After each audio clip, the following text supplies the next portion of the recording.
രണ്ട് തരം കഥാപാത്രങ്ങൾ. ഒന്നാമത്തെ യാത്ര ജെറുസലേമിലേക്കുള്ള രാജകീയ പ്രവേശനം.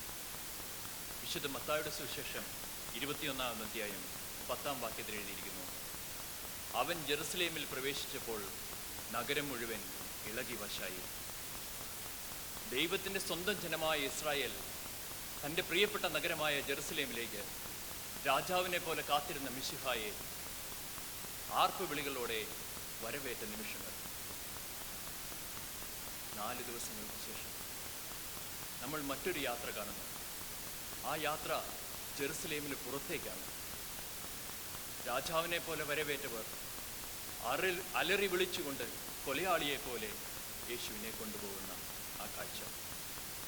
നമ്മളിപ്പോൾ ആ യാത്രയുടെ മധ്യത്തിലാണ്.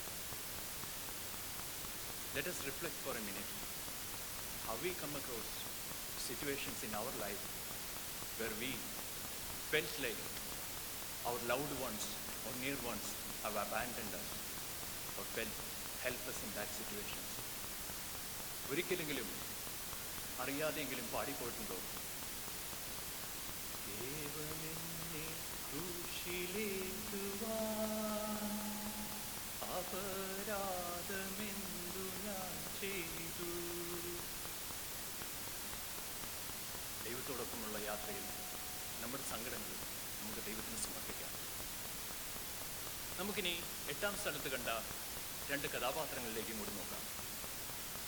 ഒരു വശത്ത് ഈശോ, ഓശാന ഓശാന എന്ന് ആർത്ത് വിളിച്ച ജനം, അവനെ ക്രൂശിക്കുക, അവനെ ക്രൂശിക്കുക എന്ന് അലറിക്കലയുന്നത് കണ്ടുനിന്ന ഈശോ. തലയിൽ മുൾക്കിരീടം. ഒരു നിമിഷം നമ്മൾ ഈശോയെ മനസ്സിൽ കാണുവാണെങ്കിൽ, പടയാളികൾ രാജാവെന്ന് വിളിച്ച ആ ആൾക്കാരുടെ മുൻപിൽ ഈശോയെ അപമാനിക്കാൻ വേണ്ടി തലയിൽ മുൾക്കിരീടം, രാജാവിനെ റെപ്രസെൻ്റ് ചെയ്യുന്ന ചുമന്ന ചുമന്ന കുപ്പായം അണിയിച്ചിട്ട് രക്തത്തിൽ ഒട്ടിപ്പിടിച്ചു കഴിഞ്ഞപ്പോൾ അത് വലിച്ചു കീറി വിവസ്ത്രനാക്കി നിർത്തി ആൾക്കാരുടെ മുന്നിൽ അപമാനിച്ച ആ കാഴ്ച. ദേഹം മുഴുവൻ ചോരപ്പാടുകളാണ്, ചാട്ടവാറടിയേറ്റ ചോരപ്പാടുകൾ. ഭാരമുള്ള കുരിശുമരം അദ്ദേഹത്തിൻ്റെ പുറത്ത് ചുമത്തി വെച്ചിരിക്കുന്നു. ഈശോയെ നടത്തിക്കൊണ്ട് പോവുകയാണ്. എല്ലാ അപമാനവും വേദനയും സഹിച്ച് നിശബ്ദമായി നിൽക്കുന്ന ഈശോ ഒരു വശത്ത്. മറുവശത്തോ തങ്ങളുടെ പ്രിയപ്പെട്ട ഈശോ വേദന സഹിക്കുന്ന കണ്ട് സഹിക്കാൻ പറ്റാതെ അലറി കരഞ്ഞുകൊണ്ട്, വിതുമ്പി കരഞ്ഞുകൊണ്ട് ഈശോയെ ഒരു നോക്ക് കാണാൻ മുന്നോട്ട് വന്ന ജെറുസലേമിലെ സ്ത്രീകൾ.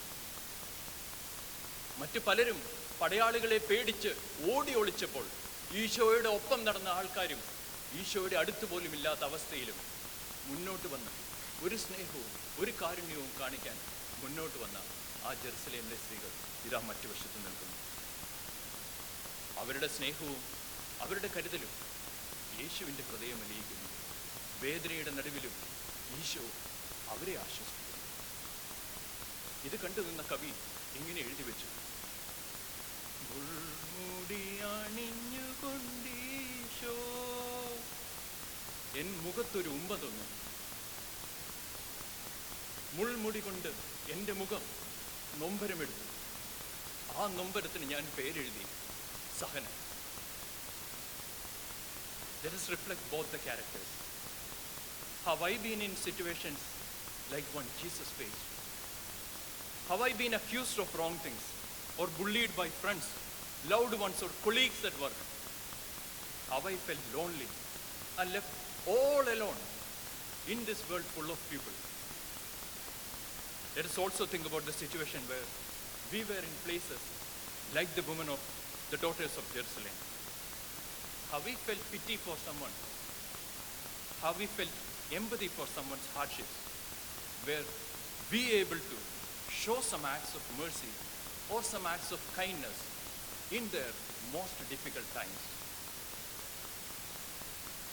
ജീവിതത്തിൽ ഒറ്റക്കായി പോയ നിമിഷങ്ങൾ ഈ കുരിശ് യാത്രയോട് ചേർത്ത് വെച്ചുകൊണ്ട് നമുക്ക് മുന്നോട്ട് നീങ്ങാം.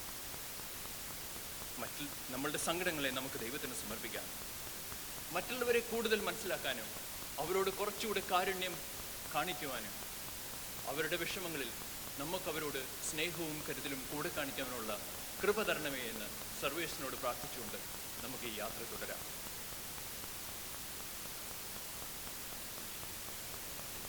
എളിയവരുടെ സങ്കേതമായ കർത്താവേ,